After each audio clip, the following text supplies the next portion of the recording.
Bonjour à tous, bienvenue sur Reporters citoyens belges. Aujourd'hui, nous recevons Marion Sigaud et nous avions envie de la recevoir d'une manière un peu différente de d'habitude. C'était de parler de personne à personne, comme si nous entamions une petite conversation face à notre café ou notre thé. Alors, bienvenue à Marion.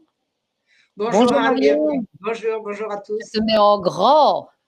Ah, Voilà, ravie de te recevoir sur Reporters citoyens belges.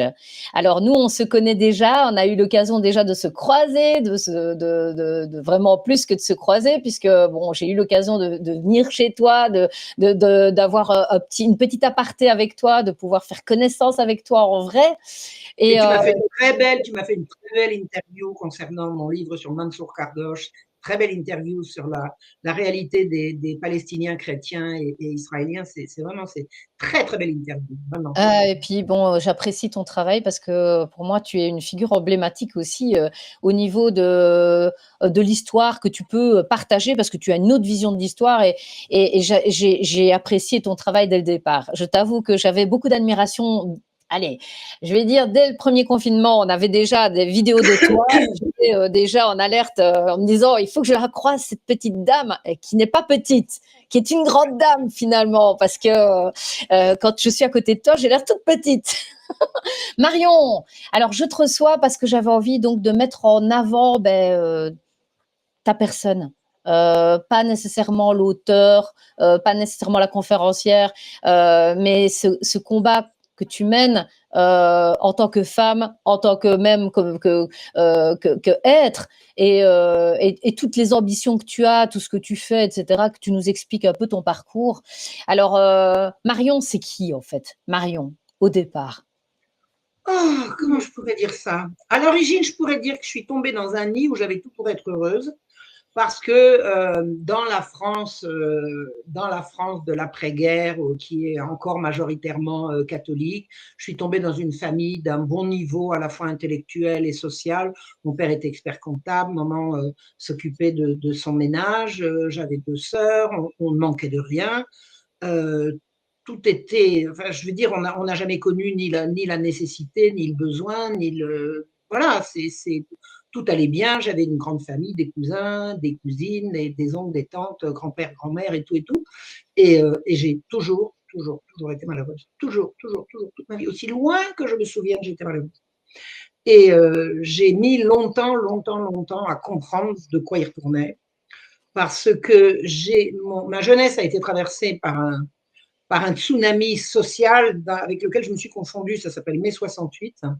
Mhm. Et quand je dis je me suis confondue avec, c'est que je me suis retournée, j'étais avant mai 68 une bonne chrétienne, une jeune fille tout à fait dans la norme, tout à fait bien élevée, jolie, qui réussissait pas mal en classe, enfin, tout allait bien. Et mai 68 est passé par là et ça a été. Alors, l'étude rétrospective de ma jeunesse m'a fait comprendre que mai 68 n'a été que l'occasion. En fait, le drame, il était familial. Le drame, il était dans ma relation avec mon père. J'ai eu une relation pique conflictuelle avec mon père. Je peux dire que mon père, que j'ai certainement aimé le plus au monde, a été mon pire ennemi. Il a été mon pire ennemi. Il a été la personne contre laquelle il a fallu que je me batte pour ne pas mourir, pour ne pas devenir folle, pour ne pas devenir autre chose que ce que j'étais véritablement. Ça a été un conflit absolument épouvantable. J'ai réalisé quand j'avais qu'est-ce que je peux dire? Quand j'ai eu une trentaine d'années, à force de souffrir, d'avoir toujours des histoires d'amour qui tournaient court, de commencer des trucs que je terminais pas, enfin de me sentir tout à fait mal dans ma peau, j'ai opéré une espèce de retour sur moi. J'ai fait une tentative de thérapie. Alors tous les thérapeutes charlatans de France et de Navarre, je les ai tous fuis. Ces gens-là sont à fuir, mais enfin bon, j'ai quand même fait un bout de chemin avec eux. Je me suis rendu compte que à, rétrospectivement, j'avais passé toute mon enfance, c'est-à-dire de l'âge de 5 ans à l'âge de 15 ans, c'est-à-dire mon enfance et mon adolescence, sous psychotrope. On me donnait du Gardénal. On me donnait du Gardénal. Et je ne discutais pas, moi. Un enfant, ça prend son Gardénal le matin, le soir. Je prenais du Gardénal le soir et je prenais de l'Orthénal le matin, c'est-à-dire du Gardénal pour dormir et de l'Orthénal pour me réveiller. L'Orthénal, c'était amphétamine. Et le Gardénal, le psychotrope, enfin, j'y connais rien en chimie, moi, je ne suis pas du tout portée sur ces choses-là. Je sais que c'était un assommoir et que entre l'âge de 5 ans et l'âge de 15 ans, je n'aurais pas passé une seule journée sans prendre mon médicament le soir et mon médicament le matin. Et c'est pas une enfance, ça. C'est pas une enfance. C'est-à-dire que tout ce qui a pu se passer pendant cette période-là a été noyé dans un brouillard absolument insensé. Le Gardénal, je m'en souviens, parce que j'ai des souvenirs beaucoup des sensations que j'avais à l'époque, ça me mettait dans une espèce de... ça annihilait ma volonté. C'est-à-dire que quand je me couchais, par exemple, tu vois, je me couchais le soir, et imagine que par un, je mette ma main dans une position inconfortable. Eh bien, je mettais 10 minutes, un quart d'heure à passer le message de ma tête à la main pour pousser ma main. Je vais pousser ma main, il faut que je pousse ma main, et je n'arrivais pas à faire le simple geste. J'étais dans un état secondaire, je m'en souviens de cet état secondaire. Ah, mais comment ça se fait que tu étais sous médicaments à cet âge-là? Alors ça, il fallait que je comprenne que mon papa m'aimait tellement, tellement, tellement, tellement, qu'il voulait surtout pas, surtout pas, surtout pas que je fasse une crise d'épilepsie, comme si on pouvait faire une crise d'épilepsie comme ça. J'ai reconstitué avec beaucoup, beaucoup de, à la fois d'introspection et puis de discussions avec la famille et tout ça et tout ça. J'ai reconstitué que, à l'âge de 2 ans et demi, j'ai fait des convulsions, que j'ai été hospitalisée et que, à la suite de cette hospitalisation, j'ai été sous surveillance, qu'on m'a fait une fois, deux fois, trois fois des électroencéphalogrammes. La raison pour laquelle j'ai été hospitalisée, on m'a pas dit, on m'a dit j'ai fait des convulsions. D'où venaient les convulsions, j'en sais rien. On m'a dit une insolation. J'aurais pris un coup de soleil, je sais pas, peut-être, je sais pas. C'est ce qu'on m'a raconté. Donc j'ai été hospitalisée. Et on m'a raconté également que pendant la période où j'étais hospitalisée, on n'a pas laissé mes parents s'approcher. Mhm. C'est-à-dire que mes parents ont été priés, c'est eux qui me l'ont raconté, parce que moi, je n'ai évidemment pas de souvenir. Encore que j'ai des souvenirs d'hôpital, mais je n'ai pas souvenir de ça, ça, on me l'a raconté. Donc je me suis fabriqué un souvenir avec ce qu'on m'a raconté. Mes parents étaient derrière la vitre, moi j'étais assise sur un lit toute seule, et les infirmiers, enfin le corps médical leur disait ne vous montrez pas, quand vous repartirez, elle supportera pas. Donc, et mes Donc, parents inquiètent. il partait en stummeling. C'est effroyable, c'est-à-dire une petite fille sans sa maman, on dit à sa maman ne vous montrez pas parce que quand vous repartirez, ça sera pire. Et alors, ma mère, qui était la bonté incarnée, elle a été extrêmement maladroite, elle n'a pas toujours été intelligente, mais elle était irréprochable sur le plan de ses sentiments. Mhm. Elle a cédé à mon père, il disait non, non, non, non, parce que pour mon père, l'agent médical, quand le docteur avait dit, on ne discutait pas. Quoi. Et on ne fait pas ça. On ne laisse pas une petite fille de 3 ans sans sa maman. Alors, j'ai retrouvé mon dossier médical, pas mon dossier médical, mais mon admission à l'hôpital. J'y suis restée en tout 3 jours. Et quand j'étais petite, je disais, moi, j'ai été 3 ans à l'hôpital. Ah Je ouais. suis restée en tout 3 jours. Mais c'est 3 jours absolument coupés de ma maman, sans aucun. Et j'ai tellement hurlé que je me suis cassé la voix. Tu vois, j'ai un voile sur la voix. Je ne sais pas si on se rend compte parce que quand je chante, on ne l'entend plus. Mais quand je parle, Tu souvent les, chantes ça aussi. ouais. Donc, j'ai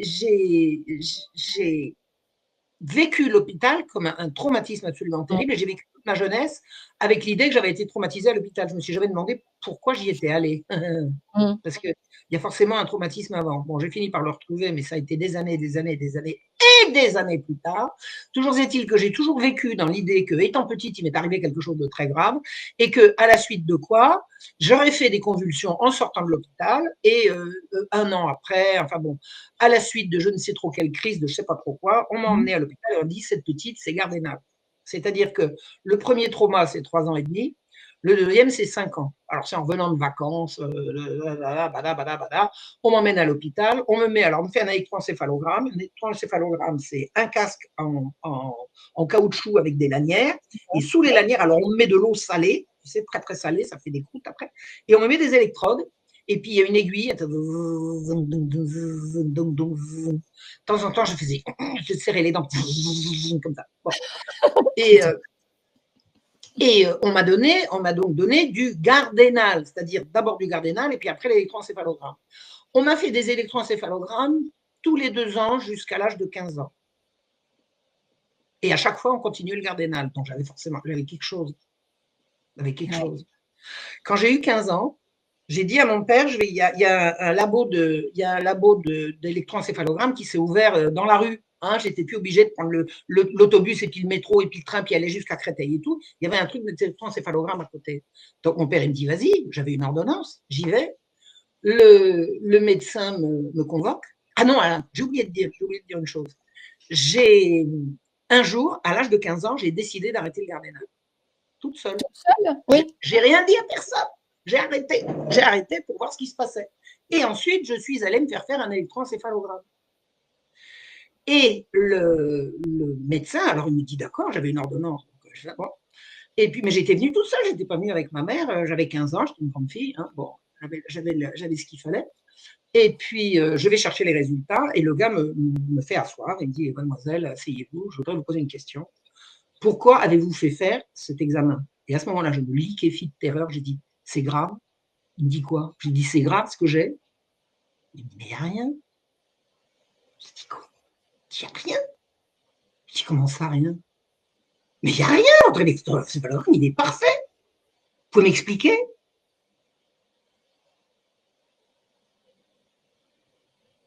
Oh la vache! Donc, j'ai jamais été malade. J'ai jamais été malade et j'étais sous Gardénal. J'ai rien dit, figure-toi, j'ai rien dit à mes parents. J'ai continué de faire semblant de prendre du Gardénal. J'avais une ordonnance, c'était toujours la même depuis le début. Tu sais, c'est une ordonnance qui m'a duré, elle m'a duré quelque chose comme 10-12 ans, la même ordonnance qui a été pelée et tout et tout. Je continuais d'acheter mon Gardénal et je ne le prenais pas. Et comme le leitmotiv concernant Marion, t'as bien pris ton Gardénal, si je partais en vacances, surtout qu'elle prenne son Gardénal, surtout qu'elle n'oublie pas son Gardénal. Et le truc, c'était, si elle ne prend pas son Gardénal, elle peut faire une crise d'épilepsie et elle peut tomber, passer sous un autobus. Enfin, j'étais la gamine en sucre pour lequel, alors mes sœurs, ça les exaspérait parce que je faisais l'objet d'une perpétuelle attention qui ne m'arrangeait pas, mais qui n'arrangeait personne. C'est ce que j'allais te demander. Tu es au niveau des enfants. Je suis le jambon du sandwich. J'ai une sœur aînée et une petite sœur qui est décédée maintenant. J'ai toujours ma sœur aînée que je n'ai pas revue depuis 40 ans et que j'espère bien ne jamais revoir. La famille, pour moi, ça aurait été vraiment, vraiment l'horreur. Et donc, j'ai réalisé, mais sans réaliser. Tu sais, j'étais pris dans une espèce de carcan. Tu étais dans une famille, tu as envie d'être aimé de ton papa, de ta maman, tu as envie d'avoir une vie normale. Donc, Marion, il fallait qu'elle prenne son Gardénal. Ben, j'ai fait semblant de continuer de le prendre. Hein. Et puis, bon, il y a eu, alors ça, c'était quand j'avais 15 ans. Arrivé à 18 ans, je suis tombée amoureuse. C'est les choses qui arrivent, d'un grand, beau garçon, magnifique, super gentil et tout, que mon père m'a fait quitter à coups de fouet. À coups de fouet. Mon père a décidé que ce garçon ne lui convenait pas. Alors, c'était un garçon qui travaillait déjà. On avait exactement le même âge. On avait 18 ans tous les deux. On s'était connus au ciné-club. Enfin bon. Et c'était un garçon qui n'avait pas poursuivi ses études, qui travaillait.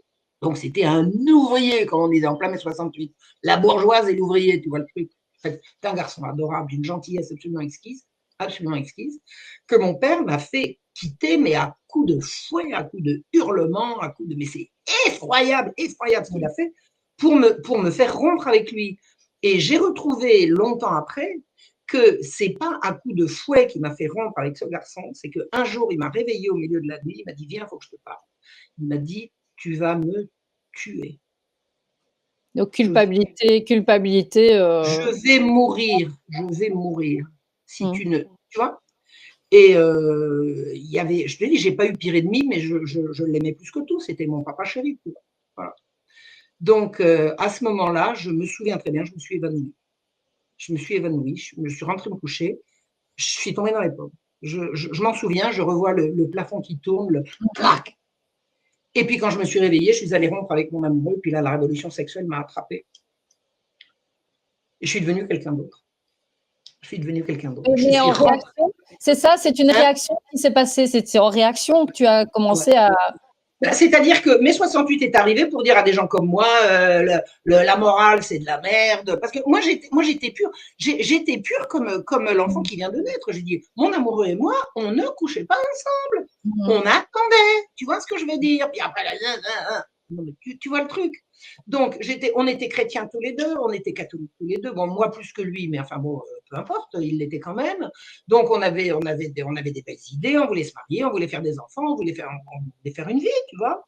Mmh. Et le choc, ce chantage que m'a fait mon père. Et en fait, je me suis rendu compte longtemps après que le chantage que m'a fait mon père, ça a en fait réveillé quelque chose. Ça a C'est ça, réveillé le traumatisme initial qui m'a fait c'est emmener ça. à tomber dans les pommes et tout. Mais ça, je l'ai retrouvé longtemps après. Je l'ai retrouvé longtemps après. Et ce traumatisme initial, ça porte un gros mot. Ça s'appelle l'inceste. OK. Et on tombe dans les pommes pour pas se souvenir. Et je m'en suis souvenu très longtemps après, mais comme si j'y étais, comme si j'y étais. C'est pas Mmh. du tout. On raconte les femmes, elles inventent des trucs. J'ai retrouvé l'ambiance, le lieu, alors pas l'acte en lui-même qui est resté, mais Oui. les circonstances, l'avant, l'après, etc., etc.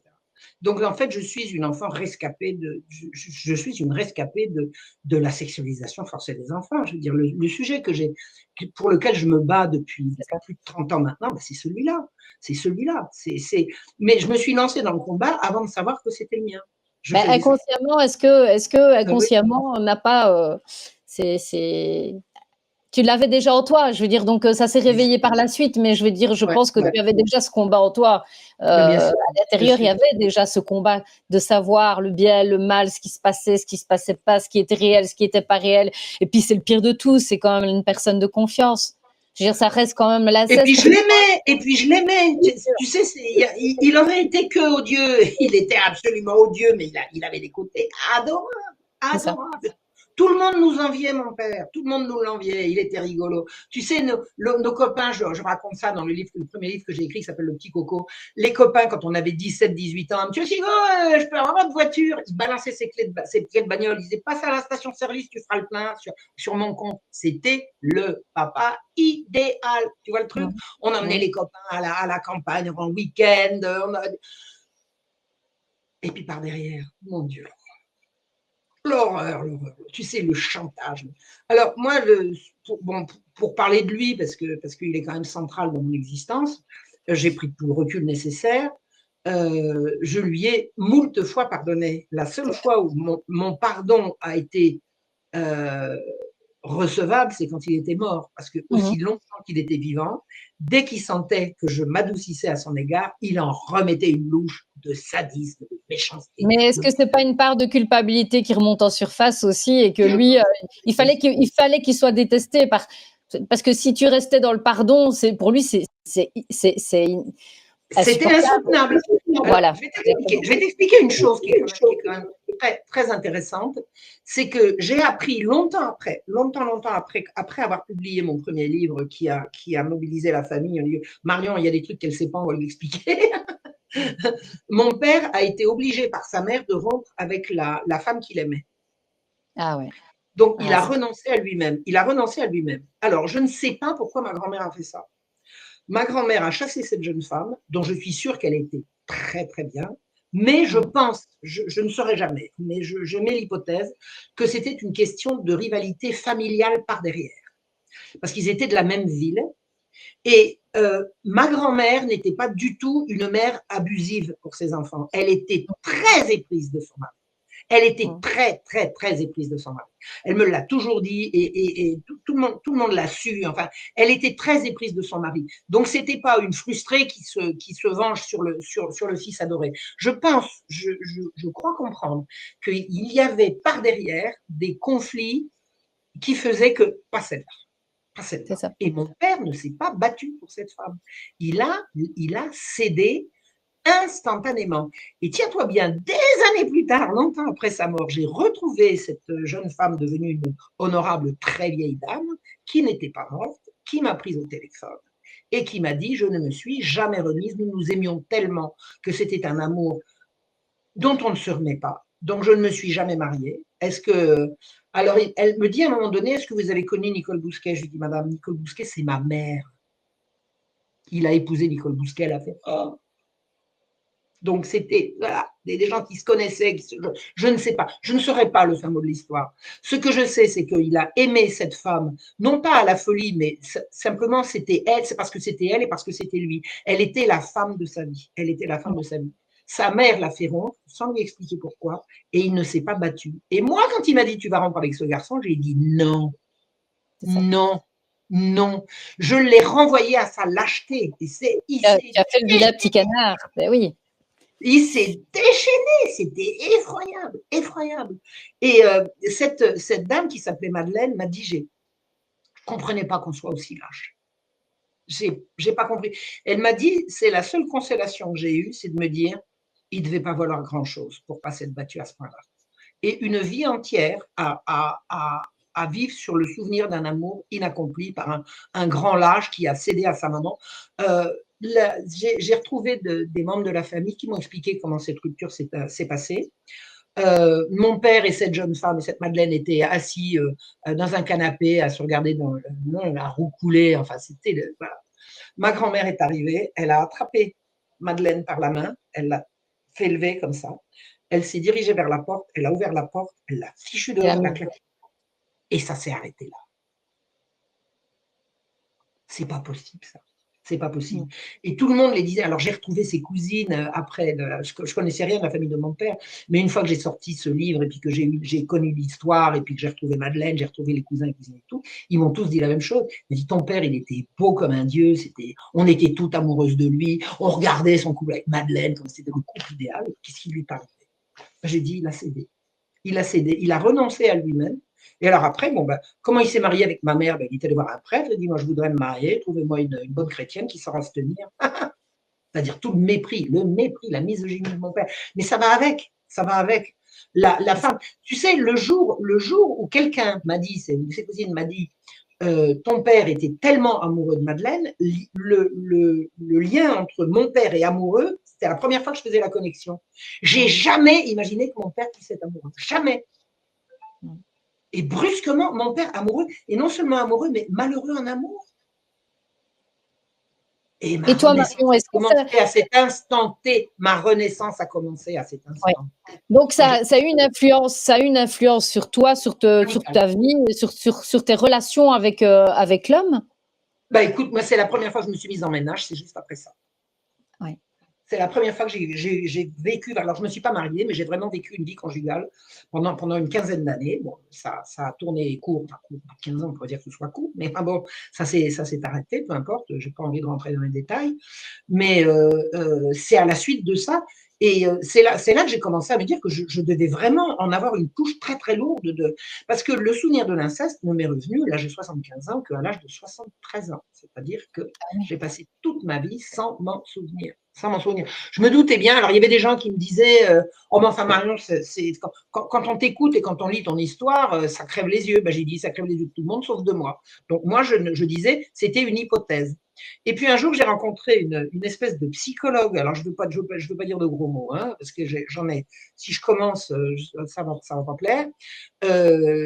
Une charlatan, escroc, enfin ce qu'on veut, psychologue clinicienne qui m'a fait une séance de thérapie sauvage là au téléphone pendant, je sais pas, à peu près 1 heure, et qui m'a convaincu que mon traumatisme était arrivé à l'hôpital et pas avant. Alors que c'est bien le traumatisme qui m'a emmené à l'hôpital qu'est le traumatisme initial. Donc, elle m'a convaincu qu'il ne s'était rien passé et que tout allait bien. Mais c'est incroyable, elle m'a fait perdre 2 ans, cette dame. 2 ans. Et alors, elle se pique vraiment de compétences en matière de psychothérapie. C'est quelqu'un elle se pique d'être quelqu'un de compétent. Alors, non seulement elle n'est pas compétente, mais elle est toxique, parce qu'elle m'a fait perdre 2 ans. Elle est vraiment toxique. Et je ne vois pas pourquoi, mais je remarque qu'il y a une résistance acharnée des professionnels de psychanalystes ou psychothérapeutes et des psy en tout genre. Ils ont une résistance acharnée à la reconnaissance de l'inceste. C'est incroyable. Oui. Ils ne veulent pas qu'on en parle. Ils ne veulent pas qu'on en parle. C'est effrayant. C'est effrayant. Tu sais, c'est le coup du complexe d'Oedipe. J'ai étudié un peu le problème. Sigmund Freud, il est arrivé un jour alors c'est ce que je raconte dans mon livre Sexologie et mensonges. Sigmund Freud arrive un jour à un congrès de psychiatrie à Vienne et il dit, moi j'ai trouvé ce que c'était que l'origine de l'hystérie. L'hystérie, c'est quoi? C'est la femme qui pousse des cris, qui tombe dans les pommes, elle a toujours des vapeurs, sur le plan émotionnel, l'hystérie, c'est la femme qui est submergée en permanence et qui ne peut pas avoir un raisonnement sain et un mode de vie sain parce qu'elle est toujours submergée d'émotions. J'ai le profil, hein. profil, hein. Je l'ai eu vraiment. J'ai été très, très hystérique étant jeune. Maintenant, je maîtrise tout à fait ce que je dis et ce que je fais, mais ce n'était pas le cas pendant très, très Mais tu longtemps. n'aimes pas les connexions Internet, hein? Mais rassure-toi, c'est pareil pour moi, hein. Donc voilà, moi je suis aussi ma petite part d'hystérie, je la fais de temps en temps. Donc, je reviens à ce que j'étais en train de dire à propos de l'hystérie. Oui, donc Sigmund Freud se présente à un congrès de psychiatrie à la fin du 19e siècle et avec un travail je sais pas, une quinzaine de pages, je crois, ou peut-être un peu plus, un peu moins, je ne me souviens pas, mais où il disait étiologie de l'hystérie, voilà ce que c'est qu'une femme hystérique. Une femme hystérique, c'est une femme qui a été incestée dans son enfance. Et il y en avait beaucoup. Il y en Et a il y en beaucoup. avait beaucoup. Et tu sais pas ce qui s'est passé. Lui, il était tellement content d'avoir trouvé, parce qu'il avait travaillé à Paris avec Charcot. C'était pas n'importe qui, Sigmund Freud. Hein. C'était pas un débutant. Hein. C'était vraiment un psy tout à fait qui avait suivi un cursus, qui avait été supervisé. Enfin bon. Donc il arrive, il est tout content. Il a trouvé étiologie de l'hystérie.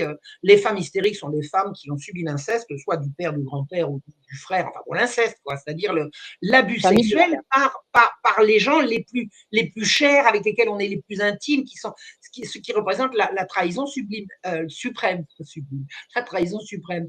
Et au congrès, donc une fois qu'il a terminé son truc, on dit Dr Freud, vous voulez rester psychiatre? Ben oui, bon, ben, vous rentrez chez vous, vous envoyez votre copie, puis vous revenez après. Parce que ça passe pas ici. Ils l'ont chassé! Ils l'ont chassé, ils n'ont pas voulu. Et tu sais ce qu'il a fait? Il est rentré chez lui, il a dit: ah ben je me suis trompé. C'est pas les pères qui veulent coucher avec les filles, c'est les filles qui veulent coucher avec les pères. Oui, ben Et il a voilà, oui. inventé le complexe d'Oedipe. Et moi, tous les psys que j'ai eus, ils m'ont bassiné avec mon désir de mon père. Je te garantis que j'en ai jamais eu, mais jamais, ni de près ni de loin, ni même de très, très, très, très, très loin. C'est pas lui que je désirais, bon ça, c'était les garçons de mon âge. C'était les garçons, c'était pour les hommes. Moi, quand j'étais gamine, tu vois, moi, j'étais intéressée par les garçons. Et puis, j'étais pas une coucheuse, bon sang. Moi, quand j'ai connu le premier amour de ma vie, j'étais vierge et il l'était aussi. Et on avait l'intention de le rester jusqu'au jour J. Hein. C'était comme ça entre nous. Puis après, mai 68 est passé par là. Alors, le machin, le complexe d'Oedipe, tout ça, c'est. Alors, on arrive à mon combat contre la sexualisation des enfants, ma rencontre avec Judith Reisman, tout ça, ça s'est fait sur le tard, mais comment dirais-je, c'est la continuation de cette prise de conscience progressive que j'ai, que les enfants, les femmes, alors les femmes, mais les hommes aussi, hein, moi je connais Oui, les oui, femmes, oui, oui, il y a beaucoup d'aspects mais les au hommes niveau. aussi, on est absolument déterminés par tout ce qu'on nous fait subir dans l'enfance, et le combat qui est le mien maintenant, c'est de ramener. Alors, le sexe a envahi, c'est la révolution sexuelle, c'est Kinsey, c'est tout ce que j'ai découvert après en rencontrant Judith Reisman et qui m'a éclairé sur ce qu'a été La mes 68. pornographie. La pornographie, la sexualisation, le sexe à l'école, etc., etc. Tout ça, ça relève d'une seule et même entreprise qui est la destruction de l'humanité par la destruction de l'enfance et de la famille. De toute façon, détruire la famille, c'est détruire l'enfance, parce que la famille est le lieu privilégié de la protection des enfants. Dès que les enfants ne sont plus sous la protection des parents, toutes les exactions sont possibles. Alors, je sais bien qu'il y a des parents abusifs, je connais le problème, c'est pas une raison.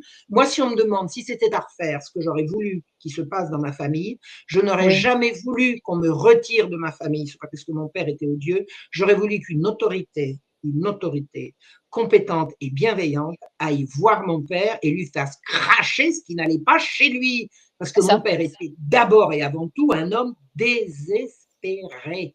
Il était désespéré. J'ai toujours vu mon père, toujours, toute ma vie jusqu'à sa mort, je l'ai toujours vu prendre au moins 2 somnifères par 24 heures. Un pour dormir l'après-midi, pour faire sa sieste, et un pour dormir le soir. Ça rend fou. Mon père était un homme désespéré. Dans la cellule familiale qui était la nôtre, il n'avait pas d'amis. Il avait des relations, plein de relations, il y avait des groupes, des machins. Il n'avait pas d'amis. Mon père n'avait personne à qui il puisse se confier de façon intime. Jamais, jamais il a eu. Donc tu penses que c'est une solution, ça, pour justement pour les incestes parce que on a des témoignages. Oui, je pense qu'il y a des solutions. Oui, je pense qu'il y a des solutions qui sont de réparation. Oui, voilà, pas mettre un enfant hors de la cellule familiale parce que c'est une double punition, c'est une double peine pour un enfant qui a subi déjà un inceste et puis en plus qui a la trahison c'est lui qui est puni à la place de la personne qui m'a fait du mal. Exactement. Et puis qui m'a porté la responsabilité de l'éclatement de la famille, de l'opprobre, etc., etc. Mais je ne dis pas qu'il ne faut pas séparer. Attends, je ne dis pas qu'il ne faut pas séparer. Je dis qu'il ne faut pas commencer par là. Ce que je veux C'est dire, ça. c'est que c'est ça que je veux dire. Mon propos à l'heure actuelle, et ça, je t'assure, c'est mon combat. J'arrive de Lille et de Bruxelles. Là, j'ai fait Ouais, par deux fois, ouais, j'ai fait par deux fois la démonstration. Je dis, dans une famille qui dysfonctionne, le premier réflexe pour l'entourage, ce devrait être systématiquement d'essayer de réparer, c'est ça. Une famille dysfonctionne, qu'est-ce qu'on peut faire pour qu'elle refonctionne? Je suis désolée, mais même avec le recul, même avec tout ce qu'il m'a fait, et vraiment, je l'ai haï, mais autant que je l'ai aimé, je l'ai haï. Hein. Et puis, c'est pas la même chose, hein. C'était pas au même moment, hein, d'accord? Autant que je l'ai aimé, je l'ai haï. J'ai toujours eu conscience qu'il était d'abord et avant tout quelqu'un de désespéré. Il était malheureux comme les pierres. Et Mm. pourquoi j'ai tellement subi pendant tellement longtemps, c'est que je voulais qu'il aille bien. Je pensais qu'en entrant dans son jeu, il finirait par être content, ce qui n'a jamais été le cas. Mais si c'était à refaire, je dirais soignez-le, aidez-le. Et si c'est pas possible et qu'un éloignement est souhaitable, ben dans ce cas-là, éloignons, mais pas trop loin, pas trop loin. Éloignons au vu. C'est pas difficile ça. C'est pas difficile. Un En tout enfant. cas, ne pas couper de contact flagrant. Je veux dire, il faut quand même l'enfant puisse garder un contact avec ses racines. Et puis sans que ce soit forcément punitif, il faut que ce soit C'est ça. réparateur. Dès Oui. que tu fais entrer la justice, c'est punitif. Donc, soit on va punir la victime, soit on va punir le bourreau. En général, de plus en plus, on se rend compte qu'on punit les victimes, mais il arrive qu'on punisse les bourreaux. Mais ça apporte quoi la punition? Ça apporte quoi? Ça répare pas. Ça ne répare pas. Et moi, ce dont j'avais besoin, c'était qu'on reconnaisse que j'étais pas la petite salope, la petite garce et la petite salope qui disait, mais il m'injuriait, il me tapait dessus, c'était épouvantable. J'avais besoin d'être valorisé, d'être reconnu. C'est incidemment, c'est ce que j'ai trouvé quand je suis allée en Israël et que je suis arrivée au kibbutz. J'ai trouvé des gens qui me trouvaient tellement mignonne, tellement gentille, qui m'ont aimé telle que j'étais, ils m'ont permis de me remettre à l'endroit. Et c'est vraiment l'explication au long attachement que j'ai eu avec les Israéliens jusqu'à ce que je connaisse les Palestiniens et puis que tout ça. Alors, c'est la suite, ça. Mais quand j'étais adolescente, de quoi j'avais besoin? J'avais besoin qu'on reconnaisse que mon père dysfonctionnait et qu'on l'aide à arrêter de dysfonctionner. Pourquoi pas? Pourquoi pas? Pourquoi est-ce que. Alors, je le dis avec d'autant plus de conviction qu'au cours de toutes mes conférences, j'ai rencontré il y a quelques mois un psychologue qui a raconté comment il avait sauvé une famille. Il a raconté. Il a dit voilà, on a commencé comme ça, et puis comme ça, et puis comme ça, et puis comme ça.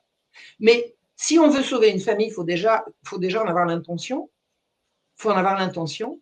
Je pense que mon combat aujourd'hui, c'est sauver les familles. Mais sauver les familles, c'est pas en envoyant en prison un père incestueux qui dira toujours que c'est d'abord, c'est même pas vrai, etc., etc. On sait très bien que les pédophiles se retrouvent dans des réseaux où les pires s'en tirent toujours. C'est toujours les pauvres Pékins qui prennent et les pires s'en sortent. Il y a une omerta qui se fait là-dessus parce que c'est un vice mais horriblement partagé en France. Hein, la pédophilie. La France, c'est pédoland. Je ne sais pas d'où ça vient, mais en tout cas, je le constate, je le sais, j'en suis sûre. Et historiquement, je remonte moi jusqu'au début du XVIIe siècle hein, pour les réseaux pédophiles. Donc, c'est une vieille histoire. Mais si on veut, nous à la base, venir au secours des enfants victimes d'inceste et des parents incestueux, enfin des cellules où, parce qu'il peut se passer beaucoup de temps entre la première tentation et le passage à l'acte. Il faut l'éviter, le passage à l'acte. Et si le passage à l'acte a été fait, demande pardon. Demande pardon à ta fille. Dis-lui que tu reviens. Allez, on t'écoute. Pas devant tout le monde, pas devant un juge, pas devant la presse. Dans un groupe bienveillant, local, qui surveille et qui est là pour que ça s'arrange. C'est ça. Moi, c'est ça que j'ai envie de Style un peu des alcooliques anonymes, à mais mettre en place. Hein un peu dans le style des alcooliques anonymes, genre de collectif comme ça qui pourrait soutenir peut-être un parent plus fragile, qui aurait eu un geste déplacé ou incestueux vis-à-vis de son enfant. Enfin, de toute manière, sauf que les alcooliques anonymes, pour autant que j'ai compris, parce que j'ai jamais été alcoolique anonyme, ni alcoolique ni anonyme, mais pour autant que je comprenne que ce sont des trucs de groupe, alors que de groupe avec de gens qui ne se connaissent pas.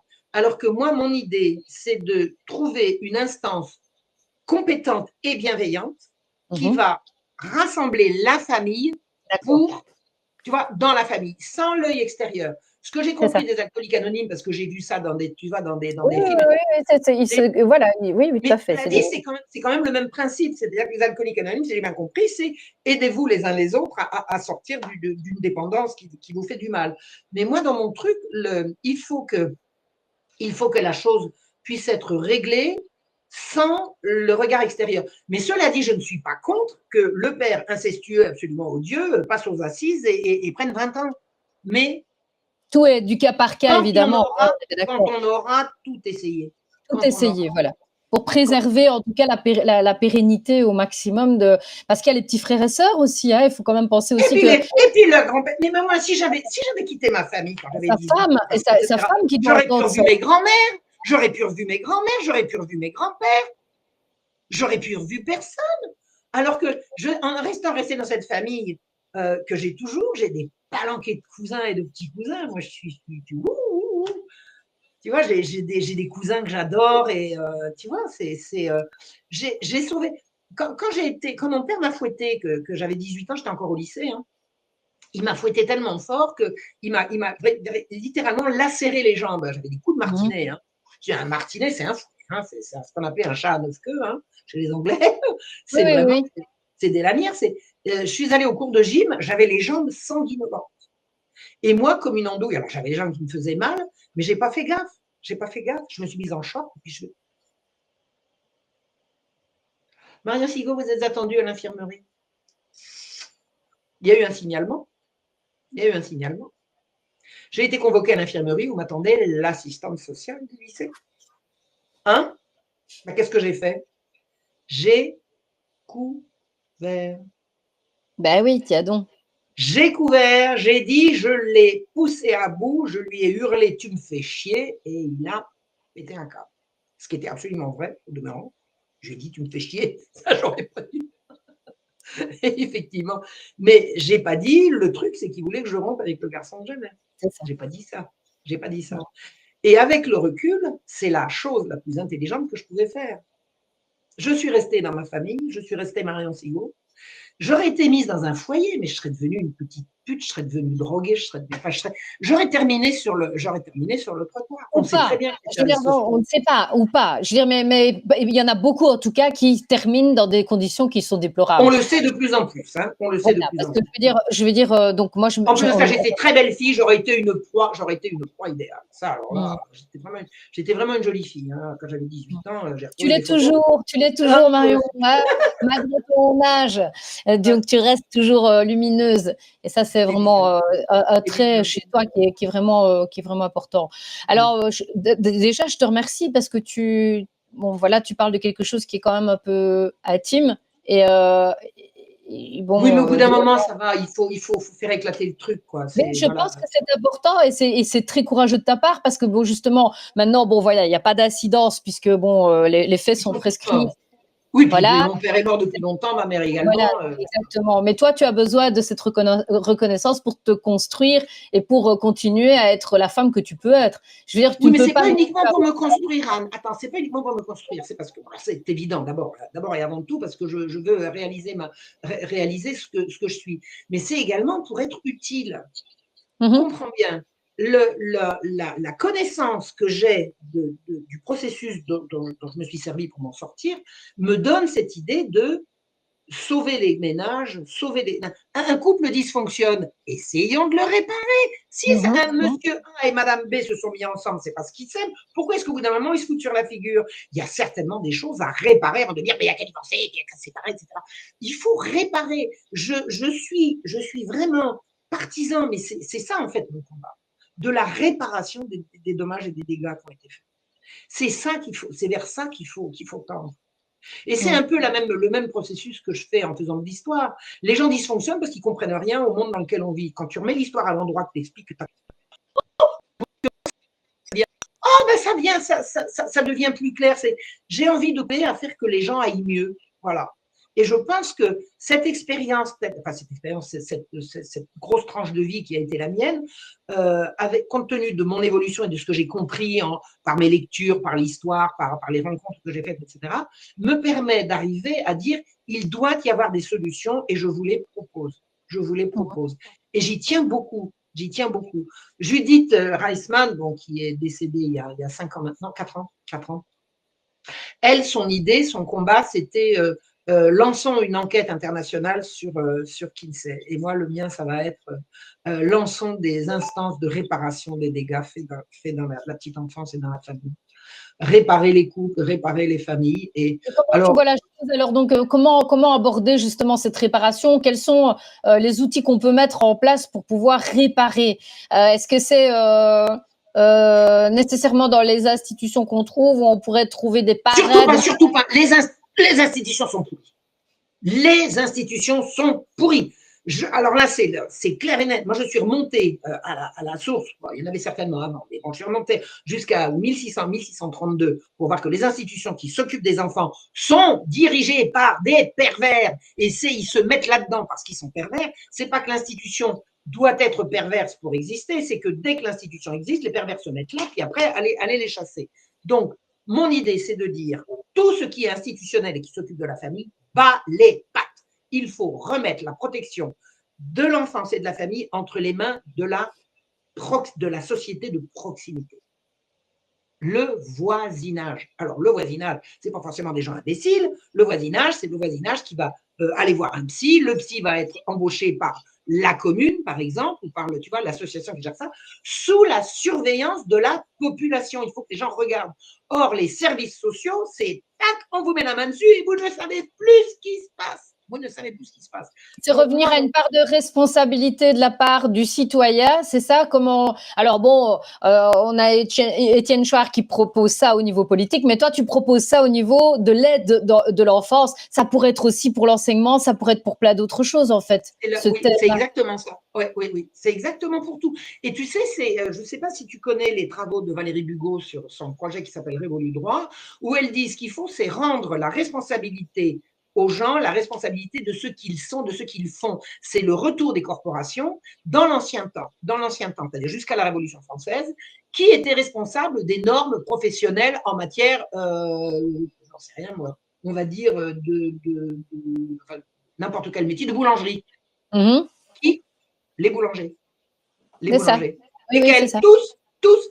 La boulangerie est un métier qui, de par le mode de fonctionnement de l'époque, est entre les mains des boulangers eux-mêmes. Oui. Alors, tu peux être marmiton, tu es le premier, tu es celui qui va tu es le petit coureur, depuis le livreur jusqu'au maître. Tout le monde appartient à la même corporation qui établit ces normes. Et les normes corporatives sont ce qu'on appelle des privilèges, c'est-à-dire que la corporation va fonctionner par privilège royal, c'est le roi qui autorise la corporation à fonctionner comme ça. Le roi autorise la corporation à avoir l'exclusivité de tout ce qui concerne le métier. Voilà. Ce qui me semble plus logique, puisqu'ils sont mieux à même de savoir les besoins, les freins. Tout peut fonctionner sur le mode des corporations. Or, la Révolution française a supprimé les corporations pour dire le donneur d'ordre, c'est celui qui apportera l'argent. C'est ça. On a supprimé les corporations et on y est encore. Qui décide des normes automobiles? Qui décide? C'est des gens qui sont à Pétanchon qu'on ne les voit jamais. Quand ce sera les habitants eux-mêmes, soit les constructeurs automobiles, soit il faut suivre le projet de Valérie Bugeaud. C'est passionnant. Je salue Valérie. Je salue Valérie. Son projet dit qu'il va y avoir. Imaginons qu'en France, par exemple, tout ce qui concerne la santé, tout ce qui concerne la santé, soit entre les mains des professionnels de la santé. Point. Un laboratoire externe. Non, vous, on vous appellera quand on aura besoin de vous. Hein, on n'a pas besoin de votre fric, on a le nôtre. Et toutes les normes en matière de médecine, de kinésithérapie, d'herboristerie, tout est entre les mains des professionnels qui se réunissent régulièrement en tant que professionnels, qui établissent leurs normes, leur formation, leur éthique médicale et les prix et les salaires. Et c'est eux qui décident et c'est personne d'autre. Un organe de contrôle ou pas? Eux-mêmes. Ils se contrôlent eux-mêmes. Et alors, ils rendent compte à l'autorité supérieure. L'autorité supérieure leur a accordé. Mais imagine tous les professionnels d'un métier, mais ils s'observent les uns les autres. C'est ça. Ils s'observent les uns les autres et ils publient. Alors, c'est à la disposition du public. Tu vois ce que je veux dire? Et c'est comme ça que ça fonctionnait avant. Alors, je ne dis pas qu'il n'y avait pas d'abus dans les corporations, c'était évident. De toute façon, toute institution, ça finit par dysfonctionner d'une façon ou d'une autre. Mais globalement, les corporations, c'était elles. Qui est-ce qui le décidait du compagnonnage, salaire d'un etc., ouvrier sous ça l'Ancien Régime? fonctionnait bien. Oui, Hein? tout à fait. Le C'était la compagnonnage aussi, ça fonctionnait bien, hein. Je veux dire, les gens qui travaillaient dans le même milieu. Et alors, je vais t'expliquer un truc qui est très, très intéressant. C'est que sous l'Ancien Régime, précisément, sous le régime des corporations, un ouvrier qui bat sa femme, ça n'existe pas. Parce qu'il va arriver au boulot, dis donc, quoi. Oh, oh, pas comme ça qu'on se comporte, là. Oh, c'est quoi ces manières? Tu vois ce que je veux dire? Il n'y avait pas de police. La police, sous l'Ancien Régime, c'était la police des grains qui surveillait les marchés. Et petit à petit, ça a été la police qui s'est mise à courir après les manifestants. Non, mais la police s'est mise à courir après les manifestants quand on a supprimé les corporations. Ben oui, dès qu'on a supprimé la corporation faisait sa propre police. Parce qu'on l'a transformée. Et dès qu'on a supprimé les corporations, la police est allée poursuivre les ouvriers. Oui, tout à fait. Alors Marion, moi j'aimerais bien quand même, donc là on a abordé un petit thème, j'aimerais bien revenir sur toi. Donc Marion, on la connaît aussi avec des idées très tranchantes par moment. On t'a reproché par moment d'avoir des idées très tranchantes. Hein, on disait même de faire partie de l'extrême droite. Alors comment tu justifies parce que ça marche à tous les coups. Ou extrême gauche. Attends, moi, il y a quelqu'un qui m'a dit Marion, dans ta fiche Wikipédia, t'es extrême droite, extrême gauche à la fois. Voilà. Et alors toi, comment tu auras envie de répondre à ça? Moi, je suis extrême rien déjà. D'abord, je suis extrême rien parce que vraiment, j'ai tellement mis de l'eau dans mon vin, dans tellement de trucs, je suis vraiment extrême rien. Je suis certainement radical, mais c'est très bien d'être radical. Je veux dire, quand on a c'est la racine. Radical vient du mot racine. C'est la racine. C'est la racine. Voilà. Je suis d'extrême rien. Je suis en perpétuelle recherche de vérité. C'est-à-dire que je n'hésite pas, et j'ai d'ailleurs un certain plaisir à trouver des erreurs que j'ai pu faire et à les corriger publiquement. Là, je me suis trompée, là, j'ai cru que, et voilà. Donc, je n'ai aucune restriction à corriger les bêtises que je fais. Rentrer dans un truc qui puisse dire que je suis complotiste ou extrême, ça n'a absolument aucun sens.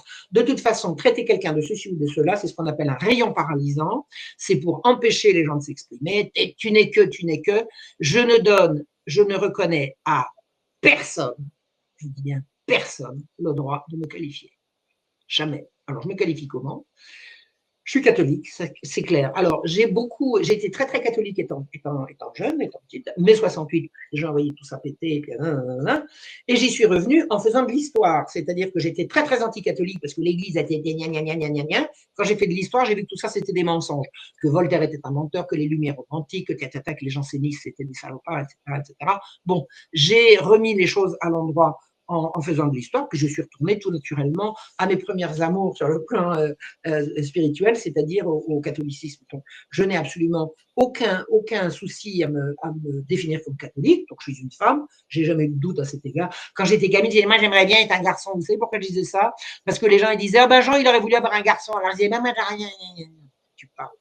Ben, on a tous eu cette part-là, de se dire, par exemple, que mon frère avait plus de privilèges parce qu'il était un garçon et qu'il pouvait sortir quand il voulait, qu'on avait peut-être moins le regard sur lui. Il y a eu... Et puis même quand on est adolescent, il y a des choses aussi qui, je veux dire, on se cherche fondamentalement. Bien sûr. Ça fait partie du jeu. Maintenant, de détourner ça d'une manière insidieuse pour amener à ce qu'il y ait une destruction familiale par la sexualisation, ça c'est autre chose. Donc là, on fait la part des choses. Hein. Alors, donc tu es revenu au catholique. Je me définis comme une femme catholique. Oui. Extrêmement patriote. Je suis une grande amoureuse de la France. Je suis une grande amoureuse de la France. Mais pas de la République. Non, mais la République, je suis en train de travailler sur la naissance de la République. J'ai déjà commencé le boulot, mais là, je suis en train de peaufiner. Ah là là là là, la République, la gueuse. Oh, quelle horreur. La République, mais qu'est-ce que j'ai défendu ça? Moi, j'ai été adhérente et même militante de Debout la République. Je trouvais ça beau. Debout la... Non, la République. Sais-tu que la République a été décidée et votée par la moitié de 10%, de 20%, la moitié de 10%, de 11%, c'est-à-dire par les représentants de 1,5% des Français.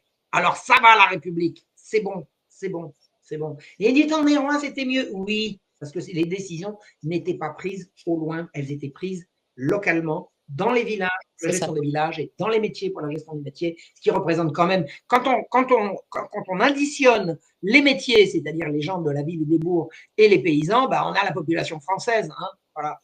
Et qui c'est qui a renversé tout ça? Bah, c'est des gens qui n'étaient ni ça, ni ça. Et qui sont Et non, maîtres. ah non, c'était des commerçants, des banquiers, Alors, des commerçants, des des banquiers, gens qui… et puis, des petits bourgeois péteux qui viennent et puis qui ont fait 3 études de Ça, droit et puis qui viennent vous expliquer, eh ben moi je sais. Robespierre, il était quoi? ce qu'on Robespierre, il appelle était les quoi nouveaux pour donner riches. des leçons? Il était quoi? Il était Oui. avocaillon. Un avocat, moi j'ai rien contre les avocats. Un avocat, c'est quelqu'un de très bien à partir du moment où il est très bien, mais qu'est-ce qui va donner des leçons à tout le monde? Danton, qu'est-ce que. Non mais, qu'est-ce que c'est que ces gens-là? Qu'est-ce que c'est que ces gens-là? Non, non, mais bon, le renversement de la société par la révolution, c'est quand même un truc qui vient de loin. Hein, c'est un truc qui monte, qui explose à ce moment-là. Mais la République, pour moi, j'ai été tellement républicaine. Pour moi, maintenant, c'est la gueuse. C'est la gueuse, la République. La République est menteuse, elle est génocidaire, elle est menteuse, elle est manipulatrice, elle déteste le peuple. La République déteste le peuple. Dès que le peuple dit quelque chose qui ne convient pas, le peuple a tort, il faut le changer. Il faut le changer. Donc, bien la preuve que tu te remets en question et que ce que tu prônais il y a quelque temps d'ici, tu as Exactement. pu le remettre en question Oui, oui, avec du discernement, avec du avec recul, du, en et ayant avec de la compris, connaissance. Plus on accumule avec de de la connaissance. connaissances, plus on accumule de connaissances.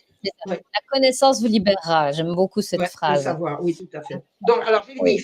Et mais femme catholique, patriote, patriote. femme catholique, patriote.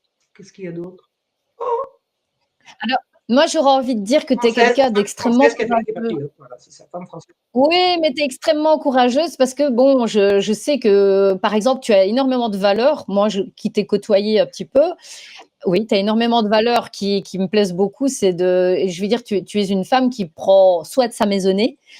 C'est comme ça que je t'imagine, hein, puisque je t'ai croisée comme ça. Tu sais cuisiner d'une manière excellente. Tu sais en fait travailler sur tout. Tu sais coudre. Tu sais travailler la terre. Tu n'es pas celle qui se retrouve en petite tenue et escarpin et qui n'a jamais connu quoi que ce soit. Tu es quelqu'un qui prend le taureau par les cornes et qui est une femme de poigne qui sait prendre les choses en main, qui a des. Je dis franchement, moi j'ai connu une Marion Sigaud comme je t'imaginais derrière l'écran en fait, hein, parce que tu avais une assurance, tu as une affirmation, mais au-delà de ça, tu le mets en pratique. Tu prends, comme je te dis, tu vas aller travailler, tu vas travailler la terre, tu es dans la matière, et c'est ce que j'apprécie en fait chez toi, c'est que tu ne te contentes pas effectivement de donner de beaux discours, c'est que à côté de ça, tu mets beaucoup de choses en place. Il y a des choses qui vont encore se mettre en place au fur et à mesure, parce que tu as des ambitions. Hein, qui sont très très belles, puisque bon, j'ai quand même des petites réminiscences que je reçois de temps en temps, des petites informations, hein, tout ce que tu mets en place pour le lieu où tu habites. Tu es dans une très belle région, hein, puisque en plus tu es vraiment à la campagne, tu es amené à vraiment, tu adores les animaux, donc voilà, c'est aussi ce côté-là qu'il faut connaître de Marion. Et quand on aime les animaux, c'est qu'on aime les hommes, les humains. Je veux dire, parce que tu es une grande Ouais, humaniste. Et ça, il faut le dire aussi. ouais. Parce que bon, on aurait envie de dire, oui, mais elle rentre dedans, etc. Non, non, t'es une femme au grand cœur. Et tu as tu t'es mise une grande carapace parce que, ben, vu que la vie ne t'a pas épargné, Ouais. je veux dire, à côté de ça, tu es quelqu'un d'extrêmement émouvant voilà. Moi, en tout cas, j'avais envie de te le partager. C'est l'émotion que j'ai eue en te rencontrant, c'est que tu es quelqu'un de vraiment très doux en fait derrière ta grosse carapace. Donc voilà, ça c'est la partie que je voulais dire. Donc femme catholique, femme française. Donc tu prônes la France vraiment. Tu as des valeurs qui sont extrêmement imprégnées. Et qu'est-ce que tu as comme objectif ici maintenant? Qu'est-ce que tu aimerais bien faire passer comme message aux gens, euh, justement, par rapport à ton vécu? Réparons la société. Il faut rétablir la vérité et il faut rétablir le lien. On nous a séparés les uns des autres, il faut rétablir le lien. Je pense que pour rétablir le lien, il faut recommencer à la base. ce que j'ai dit sur réparer les familles, c'est également réparer les quartiers, réparer faire sortir les gens de leur solitude. Regarde, tu prends un bloc d'immeubles, les gens se connaissent absolument pas. Il y a combien de compétences là-dedans? Il y a combien de gens qui sauraient faire des merveilles? Ouais, tu vois. Bon, alors moi, je prône pas d'aller faire la révolution dans les quartiers. Je trouve qu'il faut retourner dans les villages, il faut réinvestir la terre, il faut retourner à la terre. Il faut reprendre la terre. Il faut pas laisser les capitalistes venir nous piquer nos champs et pour faire des trucs gigantesques. Il faut revenir à petit, il faut revenir à local. Et je rêve d'une société qui se répare, qui se reconstruit, qui se répare. Réparer les enfants, réparer les familles, réparer les couples, réparer les quartiers et recommencer la production à la base. Alors, il y a une dissension, je ne peux pas dire dissension, disons, un désaccord de base avec Étienne Chouard que je connais bien, c'est qu'il veut écrire une constitution. J'estime qu'on n'en a pas besoin. Moi, je veux qu'on écrive un retour à la production. Je veux qu'on recommence à produire. Et si éventuellement on a besoin d'une constitution après, on y pensera, mais on ne peut pas commencer par élaborer les règles avant de savoir ce qu'on va faire. Et ce qu'il faut faire maintenant, c'est reprendre la production. Il faut Donc reprendre comment dire, les connaissances, reprendre les usines, les enfin, ateliers, les usines, le savoir-faire, voilà. Cette connaissance qu'on a perdue de manufacture qui vient, bon, pour vous de la France, mais nous, ce serait la Belgique. Et de production, regarde. Est-ce que tu sais, je vais te dire un truc qui va te sembler un peu bizarre. Est-ce que tu sais qu'on peut sculpter du lait? Sculpter du lait? Du lait. Le lait. Ah, je savais on savait faire de la peinture à base de caséine, donc de lait. Eh bien, tu peux faire des bijoux à partir de caséine. Je ne sais pas si derrière la caséine. J'ai vu des bijoux faits en lait. C'est-à-dire, bon, le lait, il faut qu'on le consomme, hein, on est bien d'accord. Ce que je veux dire, c'est que tu as des savoir-faire absolument inouïs. C'est ça. La partie blanche du lait, quand tu as retiré tout l'aspect aqueux, la liquide, c'est une matière que tu peux faire sécher et sculpter. Tu vois, le nombre de savoir-faire qu'on pourrait développer, tu sais, je vais te donner une idée qui peut sembler un petit peu stupide. Les cuivres sur les marchés, sur les greniers, ça se distribue à quelques euros. Pourquoi? Parce que le cuivre, tu peux pas manger dedans. Pourquoi? Parce que ça a un goût dégueulasse. Sauf si c'est étamé. Sauf si on met de l'étain. Oui. Tu te rends compte le métier qu'on pourrait développer? Tu sais, il y en aurait un par village, on pourrait faire des trucs extraordinaires. Tous les petits savoir-faire qui sont en fait, il faut retrouver le savoir-faire de nos aïeux, les redévelopper, les ajouter à nos savoir-faire à nous, parce que avec les techniques nouvelles, on a également des connaissances nouvelles. On pourrait, si on se mettait en groupe bienveillant, décidé à faire en sorte que ça marche le mieux possible pour tout le monde, on pourrait recréer une société véritablement vivable. Et à l'heure actuelle, le mal nous vient d'en haut. Il faut couper, il faut couper avec le haut. Il faut arrêter de recevoir des ordres d'en haut. Il faut décider que pour tout ce qui concerne notre vie, les décisions doivent repartir de la base. Alors moi, j'aurais envie de dire que je suis aussi très,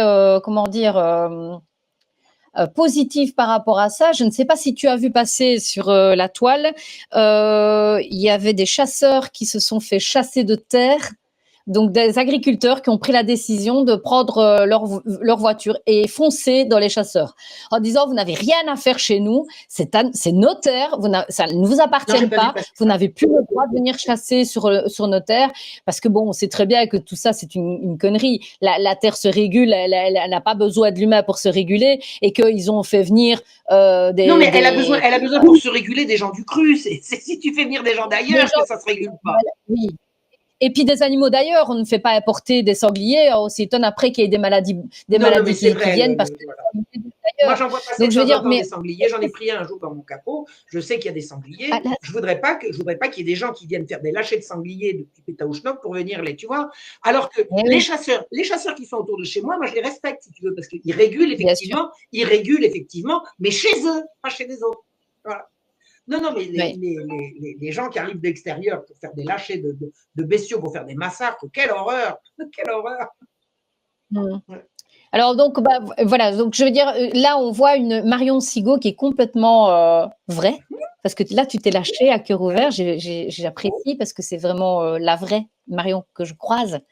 Et même si tu es une excellente oratrice et même si tu écris des bouquins formidables et que tu reprends les travaux d'autres qui sont extrêmement pointus et que tu veux remettre en avant, que tu veux redonner une vraie histoire à la France, eh bien, à côté de ça, tu es une femme comme tant d'autres qui, quand tu as décidé de prendre tes cours d'histoire, tu as changé d'orientation. Qu'est-ce qui t'a poussé à décider de prendre ça en main, de changer de vie J'ai découvert par intuition qu'un événement historique qui était l'attentat de Damiens, pour lequel je ne trouvais aucune explication valable, j'ai eu l'intuition que c'était une affaire de pédophilie, que c'était un père indigné qui s'était révolté.